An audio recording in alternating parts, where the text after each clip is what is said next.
I recently received a question in the email. She said, could you please unpack this concept of dandelions and orchids a little bit more? So this will be my introduction to high sensitivity today. I love the Swedish terms. I don't love the Swedish terms. I don't even try to say them, but the Swedish concept of referring to children as dandelions and orchids. The dandelions are those resilient children that you can just kind of do anything to and they still flourish or don't flourish, whatever it is in their lives.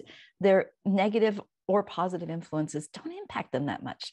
They just go through life. They're really, really resilient, just like dandelions, right? Orchid children are the children who are impacted by every little thing. You might notice there's no orchid on my table today. Sometimes I buy orchids. I love them. They're so beautiful and unique, but I have a dead one in the kitchen. I didn't think you'd want to see it because orchids require a lot of TLC, a lot of special care. And, even when the petals wither or dry up and fall off, that's still a plant that can be nourished back into beautiful vibrancy and beauty, but it requires a lot of help. So that's just one way to think about being highly sensitive or not being highly sensitive. And I want to say as a caveat that I think we need lots of different ways to talk about sensitivity. I can't think of very many places. I'm doing an inventory of my life right now. I can't think of very many places where it would feel great to say I'm a highly sensitive person in the world, except for right here. Can you?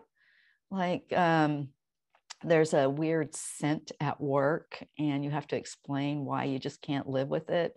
Or somebody scraping their teeth on the fork at a meal and you're having a little anxiety because you have misophonia and you want to say, I'm a highly sensitive person.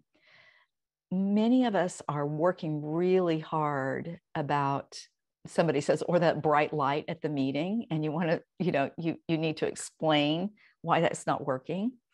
And many of us have gotten really, really great at this point in our lives, especially if you're in this community and you're working really hard on being a thriving, highly sensitive person in the world, you've gotten good at talking about it, and that's great. But we need lots of different ways to talk about it. So, and especially some people have a harder time, or in some environments like corporate world, or thinking about teenagers and adolescents, what adolescent wants to say you're a highly sensitive person?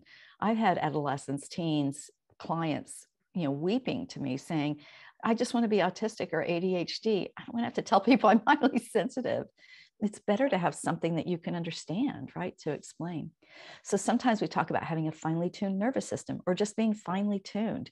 Sometimes we talk about having a more reactive brain or a more noticing brain. And, you just kind of say, you might notice that some people, you may know that some people just notice more than other people. I'm one of those people. Not only do I notice them, but I think about all those things and they impact me. It's not that I see, hear, taste, or smell better than you.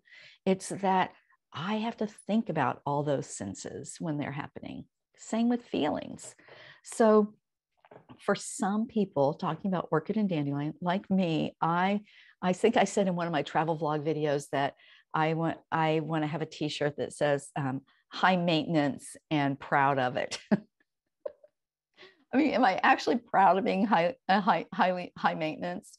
No, not really, but I embrace it, man. That's just who I am. So